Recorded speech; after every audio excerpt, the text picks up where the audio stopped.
welcome to the Wellness Plus podcast. I'm your host, Karina Rachel, and I'm joined today by Alex Rybczynski. He's a certified personal trainer, holistic health coach. He's also a CHEK practitioner level 4, and he's here today to talk to us about improving athletic performance. Alex, thank you so much for joining me on the program. Yeah, my pleasure. So you have a very extensive background, massage therapy, personal training, and can you tell us a little bit more about the CHEK training that you have and what all is entailed in that? Yeah, it's an extensive process of going through. It takes up to 7 years to fully complete it if you're actually following the program very diligently. And so there's a lot of they go into a lot of orthopedic assessments, and they look at movement, and they look at infant development, so how you start off as a child and how you progress through movement, and where you skip that can actually impede performance later on in your life. Oh, wow. And we're looking at also mental, emotional health, spiritual health, so we're looking at how is your relationships with yourself, with family, what is in your head, what are your thoughts going through, are you beating yourself up, causing yourself to have breakdowns in your performance or in anywhere in life? And what are your spiritual beliefs, and how are they potentially impacting your life in a positive or negative way? And as long as there's something that's not serving what you truly believe, and you're just following something that someone else believes, but to your core it's not your truth, it's going to cause problems in some way. So which could mean manifested injuries, movement imbalances, bad choices for what you're trying to achieve or what your dream is. And so CHEK covers the whole spectrum of where these problems could be coming from, so that way you're not just looking at one piece of the puzzle, because we have 4 bodies and the physical is only 25% of the holistic piece, which is the mental, physical, emotional, spiritual. And so if you're only looking at 25%, that's a failing grade anywhere you go. So, Right. And even if you get 100% of that 25%, you're still failing. Interesting. And I think that's so poignant, because a lot of times when I am, learning about athletic performance and fitness training, you're right, it's mostly focused on just that physical component. But I know for a lot of the people out there, whether they're the people kind of doing our beginners workouts and kind of just at the kind of beginning of their fitness journey, so to speak, all the way to, professional athletes and people who are really looking to push it up to the next level. It sounds like going outside of just those physical pieces is maybe where the solutions lie. Is that what you find a lot of the time? Yeah, I mean, there could be, like, for an analogy, I guess what I could say is if you have a lion that is, in this case, a professional athlete, a lion that is massive, is big and strong and fast, but he has a thorn in his foot physically, it's going to impede his performance. You take out the thorn, the lion heals, it gets better. But if the lion isn't courageous enough to be the dominance of a lion, even though he has the physical, mental, spiritual, everything in him is a lion. He looks like a lion, he's big and strong and fast. But if he doesn't believe that he's capable of being a lion, he won't achieve his potential. So it's understanding as where is the missing or the weakest link in the person, so that way you can strengthen it or completely remove it if that's necessary. And for a lot of people, it's their diet. For a lot of people, it's their beliefs. For a lot of people, it's their mental, emotional health. It's their relationships are causing them to find ways to externalize their physical, their mental, emotional angst through physical exercise. So my question is always, why are you doing what you're doing? And then, because once I realize why, or understand why you're doing what you're doing, we can figure out what is impeding that reasoning, or what's underlying that reason, or that drive to do what you're doing, to the point that you may get injured, to the point that you may lose family members' love and respect because you're never around. Or it just depends on what's missing or what needs to be addressed that's causing this kind of weakness. Because you have a triathlete that trains a long time, a lot of times, a lot of hours in a day, Right. but the family relationship suffers. So if now they're worrying about the relationship at home suffering, and so now their performance is physically suffering because their family relationship is suffering. Right. And then so it's looking at, and these guys can go to years of physical therapy and everything under the sun, but everyone misses that their family is suffering because they're off training, and that's not part of their dream. So because their family unit isn't tied together, So it's looking at what is the weakest link, and then what is the weakest link, and what's causing the most problem and chaos in their life. Right. I think it's interesting that it sounds, like probably a lot of the work that you do is kind of just scratch the surface, so to speak, and see all of the things underneath. Like you used the analogy earlier of the thorn in the foot or something like that. Sometimes there really are those physical issues, immobility, lack of flexibility, maybe there's an injury that never fully healed or something like that. But what would you say is the most common, unexpected reason or problem that athletes are having? Physically, or are you talking about in general?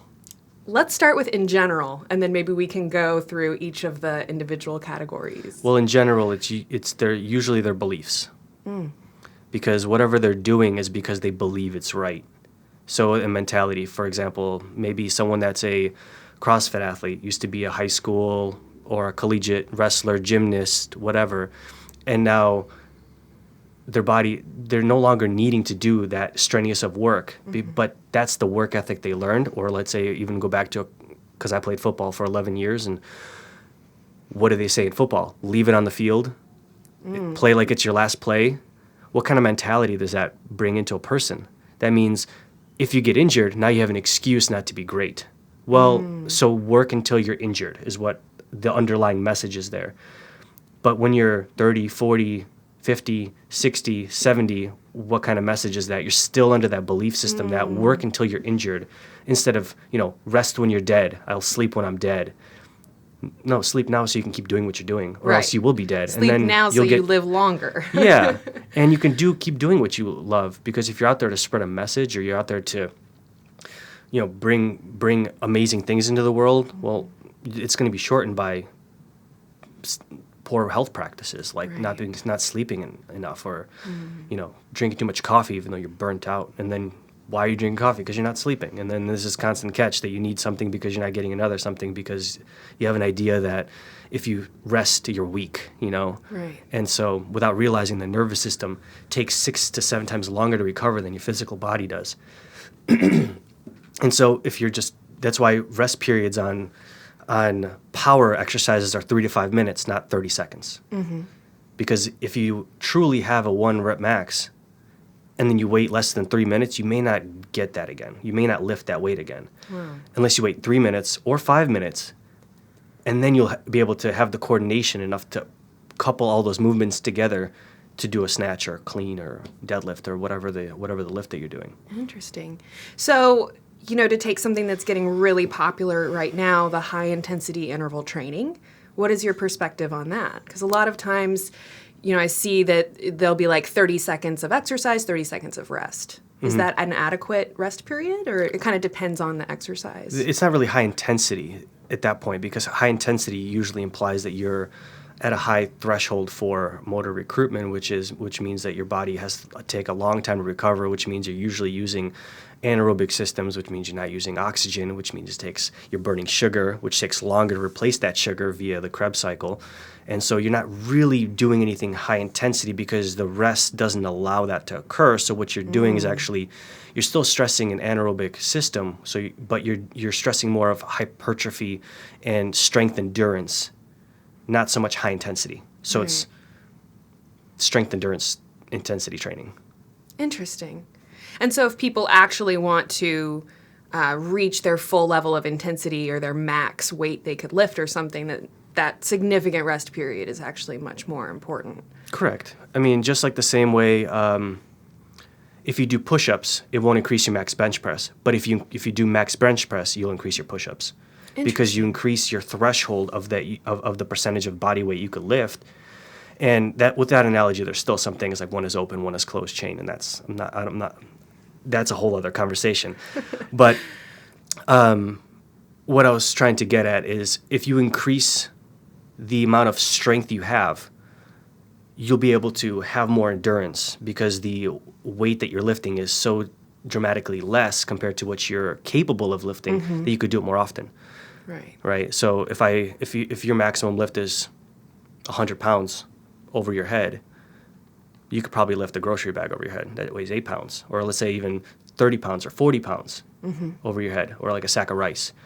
But now if your max was 200 pounds, you could lift that 40-pound sack endlessly, Right. because that's only what, 30%, if my math is right. Probably isn't. But it's about 30%. So Right. you can lift 30% of anything a lot of times. So it just depends on what your goal is, what you're trying to achieve, and what your performance is. Now, if you're an endurance athlete, now you're training power, strictly power, it's going to impede your endurance. Interesting. So it just all depends on what your sport is, what your goal is. If your goal is to be increase your performance in daily life, like if you're a UPS worker, well, training power only may not help, because there's always that endurance aspect to Right. being able getting in and out of the truck all the time, Right. And all for the time. 8 hours straight or 10 hours straight. Exactly. But all day. endurance may not be also the best way, because even though you're in the car for 8 hours or the truck for 8 hours hauling boxes, you still need strength to haul those boxes. And if you don't have enough strength endurance to recover and be able to lift those heavy boxes, put them on people's doors, and recover by the time you get into the car and lift the next one, then your performance is going to suffer. Right. So it's all based on what is the objective of the athlete, or what is the dream or the goal that they're trying to achieve, and then you base their whole program around that. Very interesting.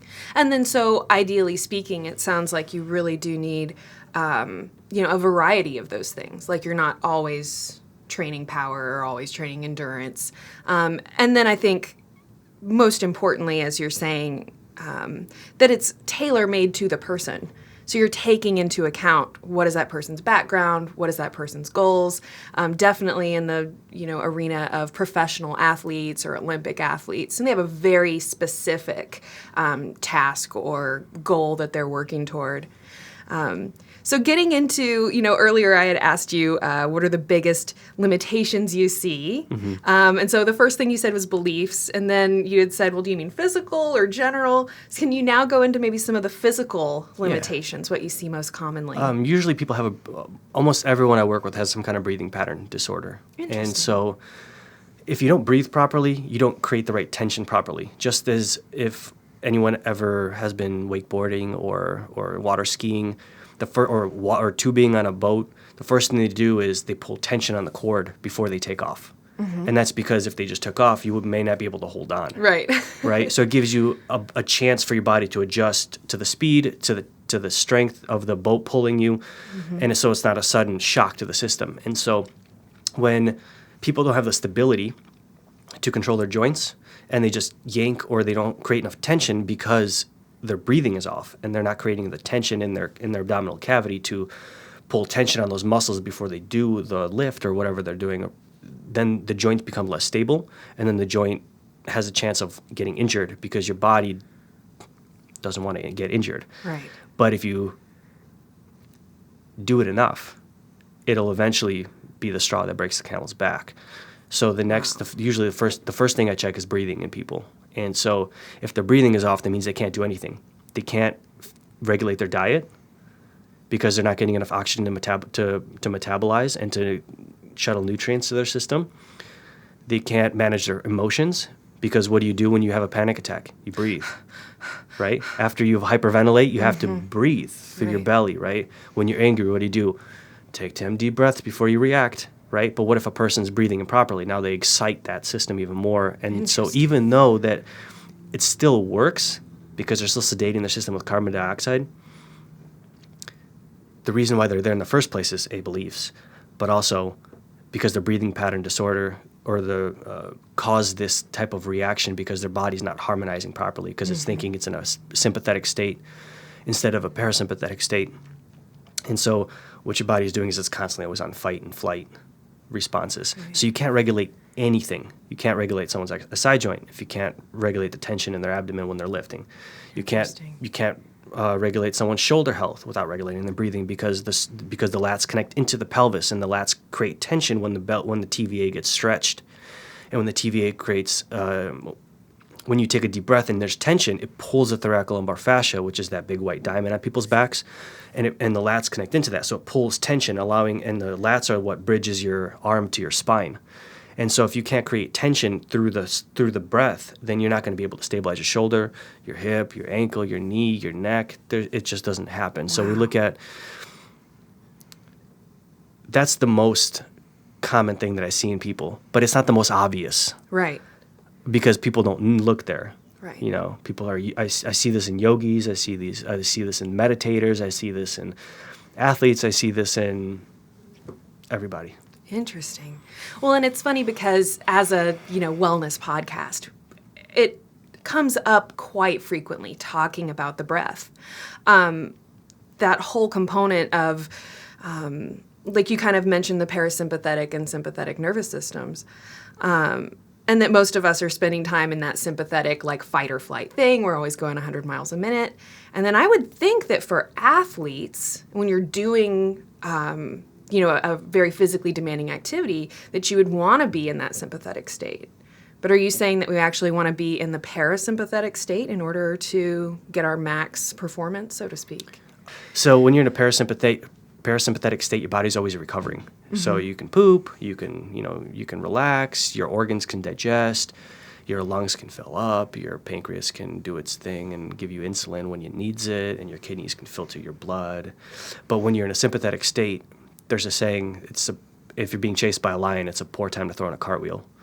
And so, but how many marathon runners do you see themselves crap in their pants? Interesting. Because their body can't handle elimination. And if their organs pop or their organs cause too much toxicity, it'll poison the body and kill the person. Wow. So they will void their bowels as a parasympathetic override to their sympathetic drive that says, hey, you got to get rid of this. It's going to kill you. Interesting. So it's not that they stay in a parasympathetic state. It's the fact that if you stay in a sympathetic state too long, you burn out, just like if you leave the lights on. They get too hot and they burn out. And so if you're always leaving the lights on, you're not going to get the performance of the light anymore, because then you have to replace a light bulb, but you can't replace a human being with the same human being. Right. Although I think that may be coming. You just switch out the body, put the soul in the new body, and you just keep going. I think that's called reincarnation. So different goals, different experience, different people in your life. But maybe I can only imagine if that would work. But that'd be interesting if we can switch bodies. But while we can't, and we're in this one and appreciating the one we have, then we need to also take care of it, which is resting. And so it's not, once again, it's not that they stay in a parasympathetic state while they're performing. It's that they're rested enough that their body can handle the demands of the exercise or the activity they're performing. Right. Sometimes, but in cases of martial arts, in cases of being able to switch back and forth, because if you're panicking in a sympathetic state, you're no longer going to be aware of what's going on inside of you, what's going on around you, and unless you get into a flow state, which slows everything down, which isn't very parasympathetic, you're just getting a lot of drugs pumped in your system via your own system, and which allow you to slow time down and perceive things at much faster processing rates. But that's also like injecting yourself with drugs. Interesting. And so your body creates them naturally, and that's why you get adrenaline junkies. Right. That's why, it doesn't matter how strong you are, your child gets caught under a car, it doesn't matter how much you deadlift, you're going to deadlift that car. Probably also rip all the ligaments in your back and knees, but it doesn't matter, your child is safe. You will deal with that later. Right. And so adrenaline is very powerful unless you especially if you keep using it over and over and over and over and over, and then you don't know how to function without that. Interesting. So when we hear the term adrenaline junkies, like there truly is like a physical addiction going on. That their body's there's like, a chemical addiction. Yeah, of course. Very interesting. And what your body needs that, it's like when you jump out of an airplane, there's that rush of like, I feel alive, because you don't feel alive most other times. Interesting. Unless you're about to risk your own life. And when you live, you feel alive. Right. And so a lot of people will do risky things to feel alive because their dream or lack of a dream or they don't have a dream. So what they're achieving, so they're just reaching at things and saying, this helps me validate this part of my belief system, right? Or this helps me externalize this struggle I'm having in mental, emotionally, and I'll do it physically. But eventually, that runs out because you have three bodies. You have your mental, you have your emotional, and your physical body. And your mental body feeds on thoughts, your emotional body feeds on emotions, and your physical body feeds on food.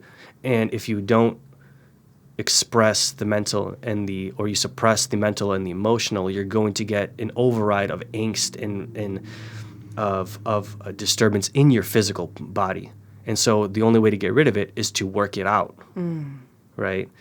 And so, but you also have to move your emotions. You also have to move your thoughts. But if you're suppressing them long enough, and a little backtrack, your organs are what process your emotions, right? Because when people get anxious, they get butterflies in their stomach. Right. And when they break up and they're so sad, or they someone that they love broke up with them, what happens? They get heartbreak, right? So your organs process these emotions, but if they're too busy being toxic or being stressed out by the physical system, because the organs dump their excess heat into the physical body. And so if they're being too busy, stressed out by the physical system, and they can't process their own mental, emotional processes that you need to process and you feel as a human being. Right. And then you develop physical problems, which is why I was asking, where's the problems that you're looking, or that you want me to address? Because a lot of these problems come from unresolved mental and emotional problems that are showing up as physical symptoms, just like a car has a gas light that says you're low on gas, but you don't put the hose into the dashboard. There's somewhere else you got to put it, right? Somewhere in the back, open the tank. And that's kind of the whole thing, is just because you have a shoulder injury, it doesn't mean it came from your shoulder. It could have come right between your left and your right ear. Interesting. And so a lot of people get themselves injured to rest. Right? That's the body's physical way of telling you need to rest, because also in this country, it's excused to get hurt that you rest. Right. You can't go to your boss and be like, hey, I worked out too hard. I'm going to take a day off today. Is that cool? You need to go have a doctor's note. You need to get injured. You need to have surgery. You need to have cancer. You need to have some kind of problem that's excusable to rest, because of the way that we believe that we, go, go, go, go, don't stop.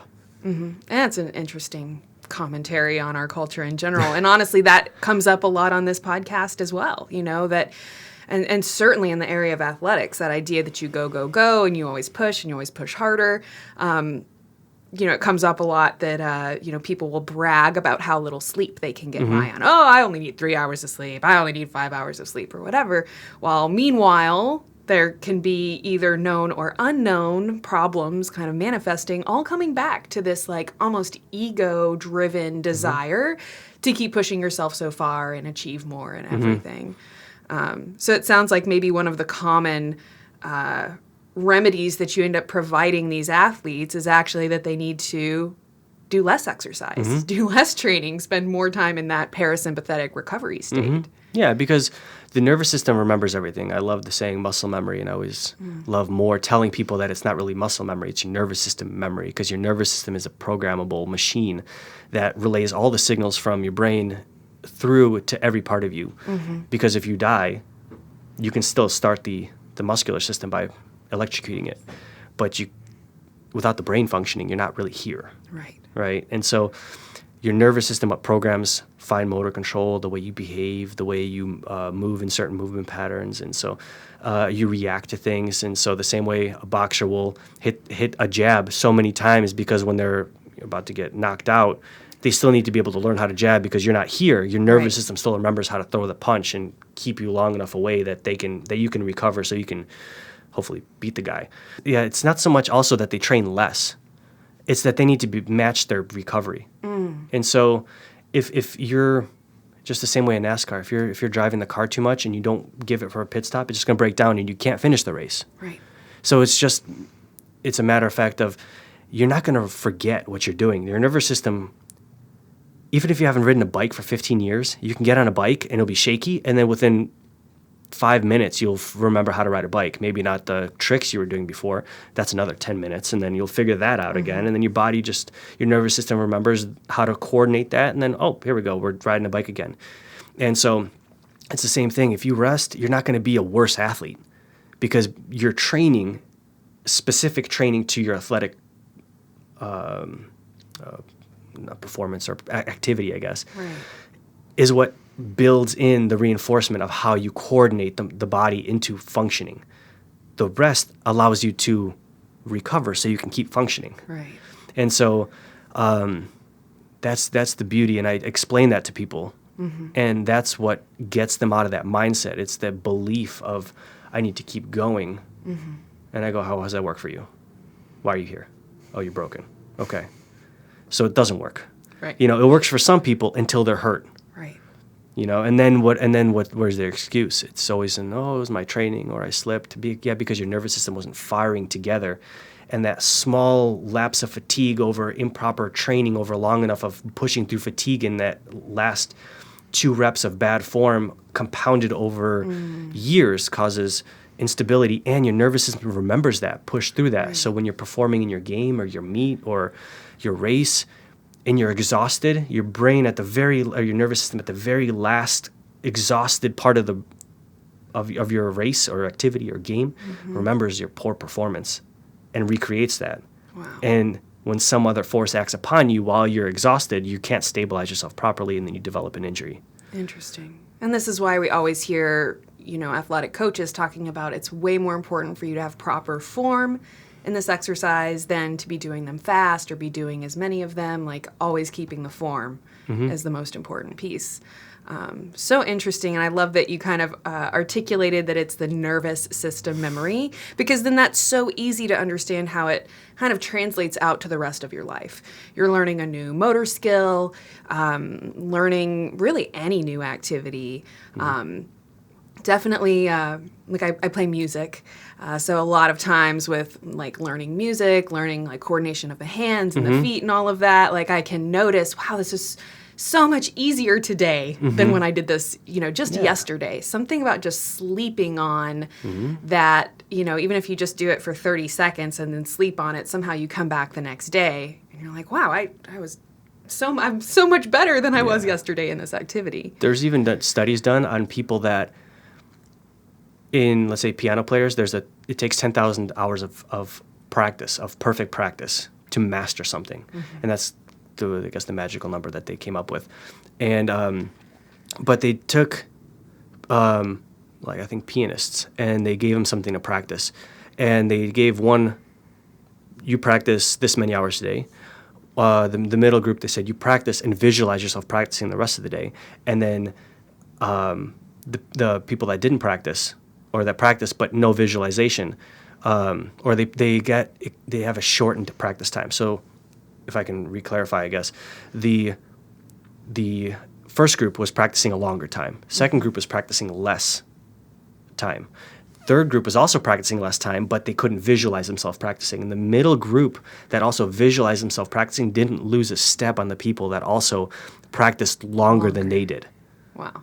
So the brain will keep that motor pattern engraved in your system. And people don't realize also that it's not only the physical, right? And your emotions get stored in your nervous system, and the way you react to people gets stored in your nervous system. So everything biologically and survival instincts get stored in your nervous system. As to something's coming at your face, you move. Right. And then eventually some people become so, I guess, proud that they will stand in front of that. They'll override their survival mechanisms, and you're not going to hit me. And then the punch stops right before them, and they're like, see, I knew it. And one day they get tagged. I don't know. Right. But that's what people don't really look into is how the body actually functions when you actually put it all together. Because it's one thing to look at a bicep, but how does the bicep relate to your lat? How does the bicep relate to your neck? How does the bicep relate to your jaw? How does it relate to your breathing? How does it relate to your eyesight? All that. Everything I said after bicep can impede the bicep. Right. And so, Interesting. I love that you brought up the visualization component. Years ago, I interviewed an Olympic diver, and that was the first thing he talked about, was all of the hours that he would just spend, like, not even doing anything physical, but just like sitting with this very clear visualization of the dives, of the movements, of the preparation, of the exercises that he would even do to prepare for it. And I thought that was just so fascinating. And again, it just kind of reaffirms how big that brain or nervous system component is, that we think about the movement coming from my totally ripped out bicep, but the movement's coming from here. And if like this system is not working optimally, then it doesn't matter how strong your bicep is. That kind of gets back to what you were saying earlier about having that, I guess, maybe not strength of the parasympathetic system, but spending enough time in that parasympathetic state where your body is truly relaxed and recovering, rebuilding all those, broken muscle fibers and everything. And that actually like skimping on your rest and your sleep and everything like that is actually going to end up impeding your performance when you actually hit the track or the weights or whatever it is. And which resting also makes your organs stronger, which means that they can handle more. Because if they're functioning at 100% or close to 100% versus 25%, then you're gonna be able to do more with your physical body because it can handle the stress. But if you've limited how much the organs can be stressed, that's why they're called viscera, because they're viscous and they're non-compressible. And so as the muscles compress on the viscera, they don't want to be compressed. So they dissipate all that energy and shut off the muscles around the tissue, like your core. Right. And so if your core doesn't function, you're not going to be able to stabilize your spine. And if you're doing an exercise that requires a lot of core stability or deadlifting or anything with rotation or flexion, like golfing, flexion and rotation, and most people get hurt in flexion and rotation, and that's what golf is. It's flex and rotate as fast as really, really quickly while you're trying to maintain precision of this golf club. Right. So you hit the ball perfectly. But at the same time, if you don't have any stability because your organs are just dissipating heat into the tissues, turning things off, there's no stability there. Right. Which is also interesting because if you have too much inflammation, and that can actually help stability, because it's almost turns into that balloon effect where you inflame and then tissues just kind of hold you together, but you lose flexibility. And so it just depends on, so a lot of these weightlifters, Right. and as long as they don't require extreme flexibility, they can lift tons of weights because they're basically like balloons, and they put on a belt which is holding all that in, right? But it's not functioning. It's not a good habit for people that are living their lives, because you're creating an inverse breathing pattern, which means that you're probably going to have some kind of mental emotional stress because your body can't breathe and calm itself down properly. But that doesn't matter if you could deadlift 900 pounds. Right. For that moment. You set a record, then once you get hurt or injured, or then figure out your life, but that's like the drive that gets people there. But also people don't really take the time to take care of themselves while they're getting there, because they think they can't get there without basically injuring themselves. Right. And, that reminds me of, we have a physical therapist that we work with, and she just recently filmed an entire series, or we started filming an entire series, going through different, like, mobility, I guess, like, ways to check your mobility. And she was talking about how, she has a lot of athletes who come in, and they're incredibly strong, and then they start going through these little mobility tests, and she is like, it's sad how immobile they become, So taking that example of somebody who's like lots of upper body strength, they can bench press or deadlift, a huge amount of weight. But then they start getting into these like mobility tests, like the wall angel, and looking at your shoulder mobility. And she's like, man, we have to start you like we're going to be working for a long time to rebuild that. Because not only have they not been working on their mobility and trying to consider the flexibility and just like keeping the, I guess, health and function of the body in mind, as well as building up that strength and that target weight they want to lift or whatever. But now they've also I guess added insult to injury, for lack of silly, because now they have all of this, other work and other stress that they've put on the body that has to somehow be undone to help restore that mobility that they did have at one time. And then they trained it out of their body almost. Yeah. And that's a deep, it goes a lot deeper into, I'm trying to figure out how to answer that. I have to answer it in multiple parts, because depending on the sport of the athlete or what they're doing. So, for example, if you take a cyclist who's always in a hunched over position and who's adapted to that, you want to make sure you train someone like that not further into that position. Right. But you also don't want to fully correct that position because it can impede how long they can sit on that bike Right. and race. And if they're getting paid to do that, you just made them worse by trying to make them better. And so it just depends on who you're working with. And so a lot of athletes that are imbalanced and they have compensatory patterns, it's figuring out how far do I take them out of this before their performance actually goes down. Interesting. Yeah, and so, but when you're looking at like, and you have to look at all the different abilities that a human being has speed, agility, strength, flexibility, coordination, and so you're looking at all. I think there's 9 of them, and so there's all these different attributes that people have, and each sport has different attributes. One higher than the other, just like video games where, this guy's strong, but he's slow, and this guy's fast, but he's weak, Right. And so it's looking at what are you trying to do in your sport, and what does it take to be the best at your sport, because that's totally different than what it takes to be a dad, Right. And so it's when you're a dad and you're function and you have an office job, but you're training like you're a professional cyclist. And then you're ruining your posture, but now you can't pick up your kid because you're in this hunched over posture, and you can't play with your kid because your back hurts. What are you doing? Right. And are you getting paid to do that? If you enjoy it, great. Do it for the love of it without sacrificing your body for it. Right. And the relationships of your kids, because if you can't play with your kids, they're going to suffer for it. And so most people that are training either have trained along, like are trainers or in some kind of rehab situation, are rehab facilitators, I should say, have been in some kind of athletic field for a long time, and they still train that way without asking their clients, what do you do? Why are you doing it? What is your belief behind doing that?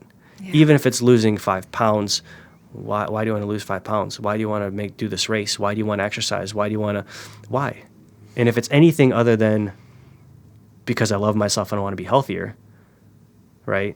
And if it's anything external, then there's a problem. There's ways to address that. I guess we don't have time for that, to go into the whole gamma of ways to address that. But there is ways to go about that where sometimes it's okay to focus on others. As long as it's serving you, right? Like playing with your kids serves you. My motivation to play with my kids, because if I don't care about myself enough to take care of myself, but I care about my kids more than I care about myself, you're using your kids as an example to take care of yourself. Yeah.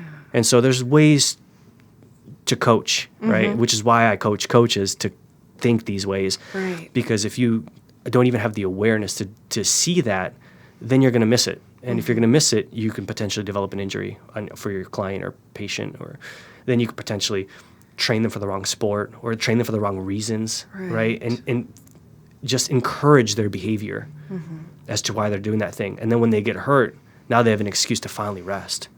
And then it goes back to that rest issue, right? Because of the belief, I need to lose 5 pounds or my husband won't love me, right? And that's like the underlying issue, but you got to love yourself. It's not about them. Yeah.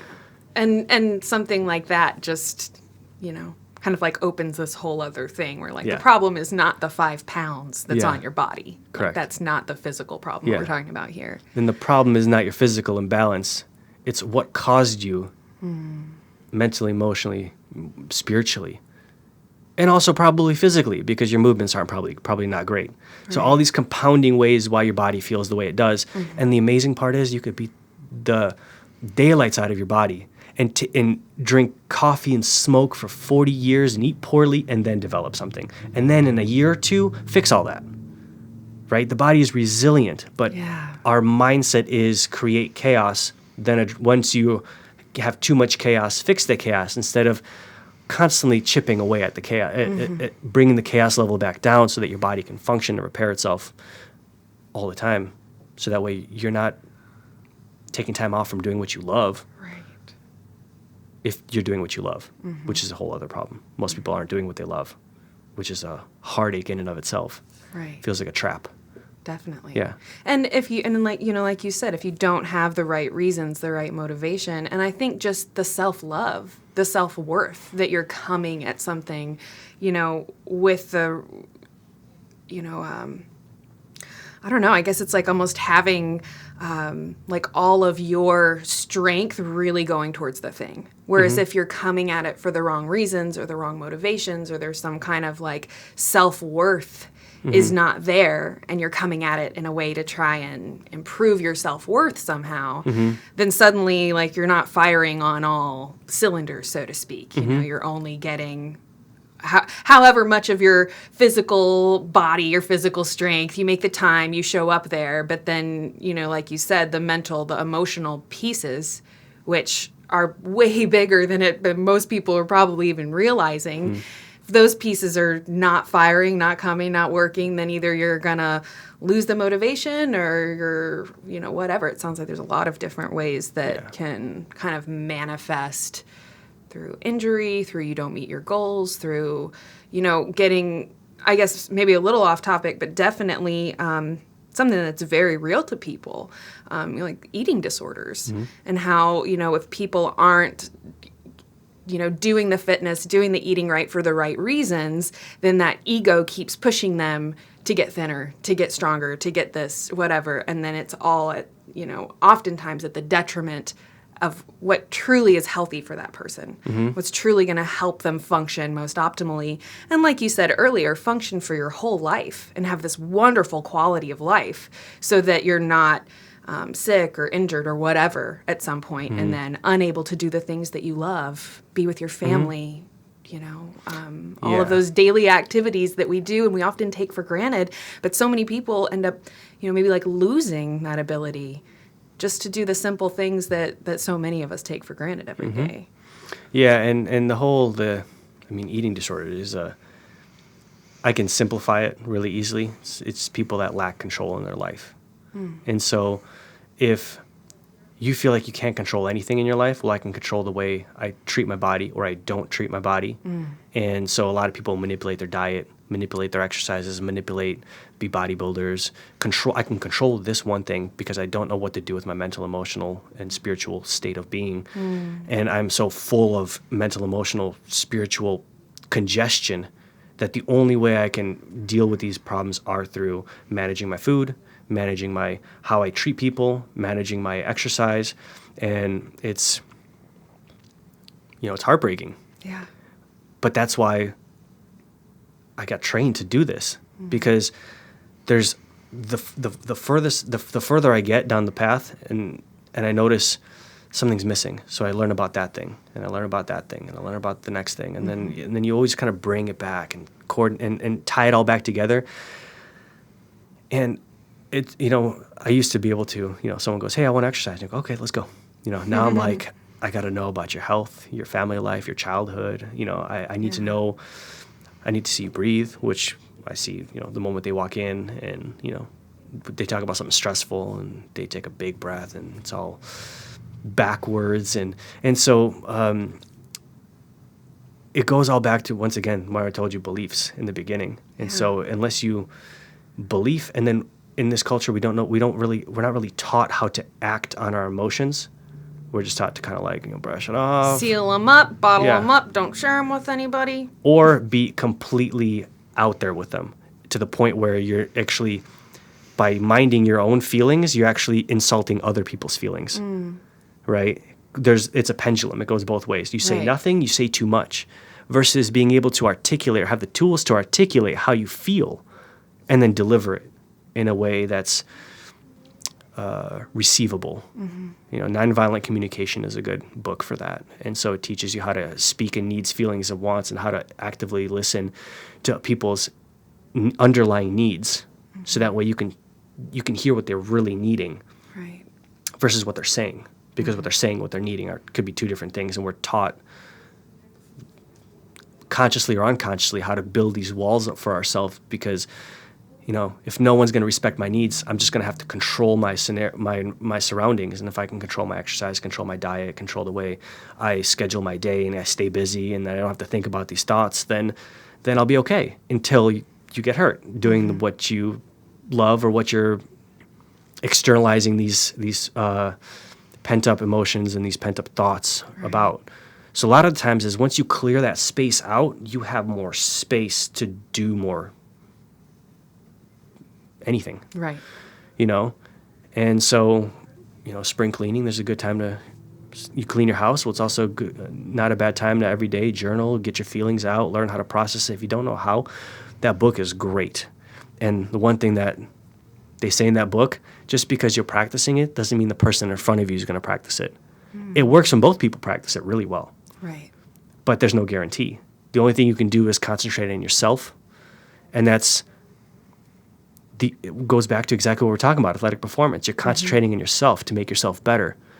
But if you're not even aware that these things are an issue, then that's an unconscious drive. And so those are going to show up as symptoms in the body, which is why they're usually all physical, but they all stem with something that you can't touch, Right. which is the mental, the emotional, the spiritual body. You just can't touch them. You can experience them with sensory and a lot non-sensory, right? Some people have, how many, I'm sure people listening will have thought of someone in the past, then all of a sudden they call and you're like, wait a second. You've experienced something non-sensory and you thought they somehow were thinking about you and experienced them. So we all have that capability to a degree, and you can make them stronger just the same way you can stand under a barbell and make your squat stronger. Right.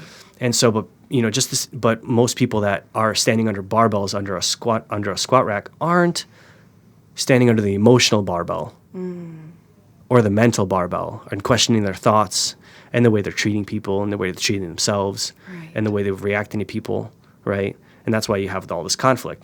My beliefs are different than your beliefs, and we don't know what to do about that. Right. And we can't have a conversation about it. And we can't just accept that we might disagree on something. So now it has to be this constant. And then what do you do with all odds. that angst? You go work out. Yeah. And then if you don't have the movement patterns to support even good movement, you get hurt, right? And then what happens? You're in my office, and then we're talking about this, Right. And so, I mean, it's a, the body is simple but not. Once you understand how it all functions and it all integrates together and how it all supports each other and how it has hierarchies of survival systems, because it doesn't matter how strong your back is. If you're not breathing properly and your jaw isn't functioning, you're weak. You could be stronger. And a lot of times, like I said, I go down the Czech totem pole. And so breathing, jaw function, eyesight, hearing, atlas, which is the cervical, your first cervical vertebrae on top, which your skull sits on. And we're looking at then the organs, then the emotions, then the organs, and then the pelvis. And then at the very bottom is your slave joints, as Paul calls them, or your spine and your leg and your bones. Because all that is the last thing that gets addressed on the hierarchy of survival. Right. You'll avoid your bowels before you'll care about your sprained ankle when you're in danger of running. You will, if you can't see, you're going to run into something and potentially your survival goes out the window. If you can't eat, your survival's out the window. Right. If you can't breathe, your survival is definitely out the window. And so when you're looking at these patterns, and above that is your soul, your yin, your yang, your unconscious, because all of that stems into how you behave. Because if you were traumatized as a kid or as an adult, that's going to affect your breathing, because no one, when they're scared, goes, it's usually, and then they freeze, and then they stay like that. And everyone even can do that, pretend they're scared, and you can feel your whole body become rigid. Yeah. And the way to undo that, the way to counterbalance that right now instantly is think of a great memory you had, whether it was playing with your dad, playing with your mom, playing with your kids, and all of a sudden your body starts to relax and you can breathe through your belly again. And it's very powerful. And if that's still in the unconscious and you don't have awareness to bring it into the conscious so you could work on it, there's no fixing the breathing because there's still an unconscious fear, which means you're going to be playing out of fear in whatever sport you're doing. You're going to be working out through fear of failure, fear of, hurt, fear of more pain. But that fear is causing problems in your kidneys, which are dissipating heat into your legs. Which means you're not breathing properly, which means you're not pumping the water properly through your system, which means you're not cooling your body properly because you're hyperventilating constantly, your respiratory rate is up, which means you're hot. And so what does that do? That heats up the body, inflames the body, and then the joints have to deal with that. The muscles have to deal with it. Right. So you go get a massage, try to fix all that. But it all stems back to beliefs. but we're treating the physical issue. And it's interesting how people, they fixate on like the physical manifestation. And in some ways, because you can observe it, you can feel it, it's definitely, I think a pretty common thing, whether it's, talking to chiropractors or yoga teachers, massage therapists, whatever, that people kind of go and go and go until they get injured. And that's kind of keeps coming up in our conversation here that, I can't remember the exact statistic, but it's something like only 10% of our nervous system has pain receptors. So like at the point that you're feeling pain and you're able to feel pain, like whatever the problem is, has been going on for such a great deal of time. And then there's 90% of your nervous system that we have no way of perceiving pain or dysfunction in any way at all. You're not like, oh, I feel like my kidney isn't quite working the way it's supposed to. And we just, so we fixate on those physical manifestations, but, we don't even realize how much unseen is contributing to it or maybe causing it. Or like the example used earlier that your shoulder hurts and maybe you don't even realize that the problem's not even coming from anywhere near your shoulder. Maybe it's a vertebrae down in your lower back or something, or organ is not functioning at its optimal. Can we go back as we're kind of in our closing thoughts here to the first thing one of the big things you talked about earlier, breathing. So I would imagine ideal scene is that you're actually working with someone, in your clinic, working with them. But are there any tips or little exercises you could share with our listeners that they could do to, start improving their breathing? Oh, of course. Usually I start people on their back. And I take like a water bottle or something heavy and I put it on their belly button. And so the weight of the bottle will cause a reflex. So if it's heavy enough, you're going to want to push it away. It's just what the body's going to do. And so the goal is to, as you inhale, lift and fill the belly and push away whatever is on your belly. And you could do it with your hands. And some people still can't do that. Interesting. So then we have them face down. And when they're on all fours, like they're doing a tabletop, hands and knees position, your organs are hanging on your guts your guts are hanging onto your abdominal wall from the inside. So whatever you touch, you activate. And so some athletes or some people in the gym will touch their bicep when they're lifting it because touching it excites it and actually makes it function better. Same thing with rehab. You touch between the shoulder blades and it excites the rhomboids and it gets the movement that you want, which is what it's a great, awareness tool, especially when you're doing breathing, because when you lay down, your organs just kind of sit on your abdominal wall. So you can get that stretch reflex and then pull it in. So inhale, belly goes down, exhale, belly goes up. And then there's going to be lots of compensatory mechanisms, like you're going around your spine and around your shoulders and head and move, shift, and all that stuff. But if you don't move, and so if I'm just picturing people that I can't see right now, and if they're in a tabletop position and with some slight lumbar curvature or lower back curvature, and they can only move at the belly level, and the belly's only moving up and down, that's the ideal way to get people to start breathing better, because now they have no load from gravity, so now they're not stabilizing their joints while they're trying to breathe. Okay. Right. So they're something called non-axial loading, where basically the spine isn't loaded, and then you just lay down and you have no compression in your spine. So there's no compression in the nerves, and then it's easier to function. It's easier to be stable, which is another thing that can impede performance. People that work out on the ground too much, and then they get up and try to do something. Let me go back to the breathing thing, because that's a whole other discussion. But yeah, once they learn how to inhale and swell the belly up without engaging their neck or their chest, and then just be mindful of what your neck and your chest are doing. If you see your neck and your neck swelling and tensing, and if you see your chest rising and shrugging the shoulders while you're trying to breathe from your belly, then you might need some kind of diaphragm release and some soft tissue work in order to actually, because there could be spasms in the tissue that are holding everything together, or you could have been in a slouch state long enough that the obliques or the abdominals are so tight that you can't even expand the diaphragm properly. You can't drop the diaphragm. It's like trying to open an umbrella with the little string still stuck on it. You can't, because they're holding it together. And so you have to release the string. of muscles in this case for the allow the rib cage to expand and the diaphragm to drop and vacuum air into your system, because it's a very I guess the only active thing you have is inhaling, and exhaling could be active or it could be passive, because if you just relax it, you just exhale. But inhaling is a very active system. You have to choose to inhale again. And so as you inhale, the belly swells, right? And then that's what creates a healthy breath. A full breath, 2/3 belly, 1/3 chest. You shouldn't be breathing like that all the time. You're going to give yourself a dysfunction. Just breathe like that all the time. So, but casually, 2/3 of your breath. And if you're doing 2/3 of your breathing from your belly versus just the 1/3, that's already 66% versus 33%. So if you're breathing improperly at 33%, once again, that's still a failing grade. And so if you're breathing 66%, which is already a passing grade, but also with that 66%, you're using a massive muscle designed for breathing versus the accessory muscles like your scalenes, your sternocleidomastoid in your neck, or scalenes in your neck also for people that aren't watching.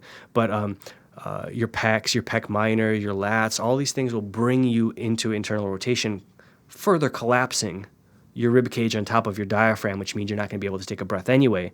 So the more you stay in this pattern, it's harder to get out of this pattern without help. Right. And so as you practice, you could open it up, but some people have trigger points, and trigger points shut off muscles really quickly. And so you need to get that trigger point released in order for the muscle to function properly again. It could be ischemic. It could not have blood flow in that muscle, which means it doesn't have nutrient delivery in that muscle, which could be it's fibrotic, it's tough, it's tense, it's not soft and malleable like it should be. And so if you're still having problems with breathing without with these two techniques, then it's going to be hard to breathe standing without further intervention of some kind of professional that knows what he's doing in this regard to align the skeletal structure properly enough to allow you to breathe properly and integrate that into your system. And that still doesn't, we're still not even talking about if we haven't addressed their belief systems. But, and then once they can lay down on their back, breathe comfortably through their belly, relax their neck. They can even squeeze the big muscle on the side of their neck and just feel, is it getting tense? Is it turning on? Is it puffing up under their fingers? And then the goal is to relax the neck while the belly goes, and then they can go into a kneeling position. Then they can stand up. So, and then once they stand up and start breathing properly, then you start integrating it into your exercises, which change the breathing pattern changes, the breathing sequencing changes, or the timing changes depending on the exercise you're doing, which is a whole other other direction. And then you become more healthy and more safe and less injury prone. And then your organs are getting the proper. Remember I said earlier the organs are viscous or they're non-compressible. So as you exhale, the belly pushes against the organs, and the organs compress, and then they rebound, which creates a pump. So now you're circulating your organs by breathing. Nice. So if you don't breathe properly, you're not refreshing your organs every day, every minute, every second, or every 5 seconds, or however how long it takes you to breathe. And so you're further letting your own organs pollute themselves because they need to be pumped. Right? You have your heart's a pump, your intestines are a pump, and I forgot what the other biological pump is. I think your brain is the other pump because it's constantly sending signals, but I could be wrong, so we might need to revise that. But once you coordinate these pumps together, the system works. Just the same way in a car, if the timing is off in the delivery of the fuel injectors into the car, if something is not functioning properly, then the timing in the engine's off. That means it's not working at its best. And the same thing is if you just race that car 100% without letting it rest, it's going to break down too. And so all these things intertwine, and that's why I really have enjoyed the way Paul teaches in the CHEK system, how to look at all these things in an integrated unit that allow people to achieve what they need to achieve, or they want to achieve, or they believe they should, or follow whatever they need to do to follow their dream. Or else, what's the point? What's the point of exercising if you don't have a purpose? If it's just to beat up your body, then, eat some bad food and you'll beat your body up. And I'm sure it's still enjoyable with all the other bad quality food out there. It's very tasty, but it's Right. not very good for us. And, but yeah, I don't want to encourage that, I guess. Right. Right. But that's why we need to address all these things. And all these things can impede performance, right? The weakest link can impede performance. And so it's so much outside of exercise.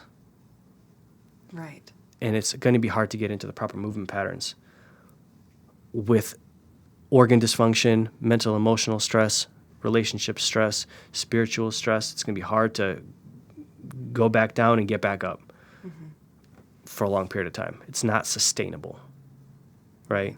I don't know how many athletes I see on TV with, image of health, but they're wrapped up in enduro tape or some kind of braces or some kind of, they're always in recovery and they're always, this happened, I just have to tape it up or wrap it up and, I have to take this toolbox of supplements to keep me somewhat regular but they're missing the whole point of, it's you're supplementing. And to supplement means you should add to what you're not getting. So if you're already supplementing, that means you understand that you're not getting what you need. Right. Which means you have to figure out what you need. And I love that just taking that holistic approach, we have a lot of people that discuss functional medicine on the channel. And so again, it's just about looking at your body and saying, hey, if you want this area of the body to function right, guess what? We need your entire body functioning properly. So same thing, like people get fixated on this physical thing or, I can't do this and whatever. While meanwhile, maybe there's like all of these areas of dysfunction. Maybe they're even aware of them. Oh yeah, well, I know that, I've got these like crazy digestive issues, or I know that my whatever isn't working right. Or, and then you start being like, oh, all right, well, we just identified all these areas of dysfunction. Now it seems really obvious why you're having this problem. It's not a mystery anymore. Yeah. And you can start to actually, create the remedy, so to speak. And interestingly enough, whether it's, functional medicine helping someone with anxiety, sleep problems, or, whatever, there's just so many different things that are kind of afflicting us in the modern age. Interestingly, it all ends up kind of coming back to some of these basic things. And like I said earlier, breathing is something that comes up in almost every single one of these interviews. And so I love that it even came up here talking about, athletics, where oftentimes the things that I think people get really fixated on, I'm not getting enough protein, or I'm not doing enough this, or I'm not lifting enough, or whatever. Like, actually, maybe it's just that you're not breathing right. You're not eating right. You are not being there for your family, being there for your friends, all those little pieces that, people just overlook or don't think that they matter. Yeah. I don't know. Yeah, I'm going to say something kind of weird. It might be weird to a lot of people unless they understand kind of where I'm coming from. There's so many times where when you touch on protein and diet and food, and there's always these arguments about macronutrients. There's been times where I've physically eaten borderline nothing and have gained weight and strength and size. And there's times where I've eaten a lot and have gotten weaker and not as strong. And light doesn't have matter to it. But light is what creates matter. Right. So we don't always need more protein. We need more breathing. We need more light. That's why infrared saunas, that's why you have the sun, that's why you have all these light therapies, is because light creates healing effects in the body. Because light is just waves and information, and when waves and information give you what you're not getting, your body has a chance to heal itself while it has a lapse of stress because it's getting what it's needing. But if you're only supplementing yourself with that, then live under that light bulb, Right. And so a lot of these, yeah, like what you were saying with people miss the boat, sort of say, when they're focusing on one thing. There isn't one thing. Just the same way if you develop a codependent relationship with anyone, whether it be a coach or a trainer or a chiropractor, you're always dependent on them to help you versus learning about yourself, which is what I coach people on. And that's what CHEK coaches people on, the CHEK system, is how to be independent, because I don't want to be there every day telling you, no, you shouldn't eat that, or don't exercise too much. We're gonna figure out your dream. We're gonna figure out what your purpose is. We're gonna figure out why you want to do the thing you want to do, and then we're gonna figure out what your movement imbalances are. Then we're gonna go through a full orthopedic assessment that's gonna take me 4 to 6 hours to do, and we're gonna measure your eyesight. We're gonna measure where your eyes don't track properly. We're gonna measure where your jaw doesn't move properly. We're gonna measure if there's any metal in your teeth, or look if there's any metal in your teeth, and we're gonna measure if there's any asymmetries in the body, and then we address that. Right. Because unless we understand why you want to do this, and there are some aspects of, if you align the structure, they can be more aligned to the emotional and mental. So there's both aspects. Right. But also if you align someone into being more confident, they can also realize why they weren't confident in the first place, and that could be traumatic and put them back into a low confidence state. Wow. Right? Or they become narcissistic and they enjoy how confident they are because Again, no the one's pendulum yeah, idea. no one's ever validated that in them, right? And then now they're getting validation, and that feels good Right. from other people, which is codependency. Because the moment you don't get that, it's going to shut you down and it's going to impede your performance. Right. I think about there was a book called The Four Agreements, and one of the agreements is that you don't take anything personally, whether it's someone praising you, trying to lift you up. You don't take it personally. And in the same way, you don't take it personally when somebody's trying to put you down and make you feel bad about yourself or whatever. And just in general, this practice of not taking things personally, kind of trying to stay in the mid-range of the pendulum, so to speak, so that your self-worth isn't dependent on that praise and that positive reactions, but then also your self-worth isn't degraded by people who are mean or rude or whatever, because that just exists way too much in our culture, unfortunately, because so many of those people are probably suffering from that like really low self-worth themselves. So it's just this great practice of like your self-worth is defined by you, and you don't let these external factors, whether it's the case of celebrities who end up, there's just so many terrible stories of celebrities that, they gain all of the things that we, regular people or whatever think that we want and think would make us happy. But then they get that and they get all the praise in the world and they end up terribly unhappy and with all kinds of, drug problems or whatever. So it just is kind of a testament that whether it's praise or whether it's degradation or whatever, if you can isolate yourself from those things and, like you said, kind of stay in that middle part of the pendulum, then that's really the sweet spot, because you don't want to become the cocky rock star, but you also don't want to be on the other end of the spectrum where you have such low self-worth that you're leaving people mean comments on YouTube or something like that. I have 2 comments on that. I was watching a video on Facebook, and just to comment on what you were saying about people that achieve wealth, and they said something that kind of like struck me, and they said some people are so poor, all they have is money. And the other thing is, I think life is about experience. And so until you've experienced sadness, you can't appreciate happiness. But once you've achieved happiness, what do you do with it? Do you become arrogant, or do you remember how humbling it is to be neglected and to be mistreated? Right. And so I think people need to go through the pendulum before they can rest in the center.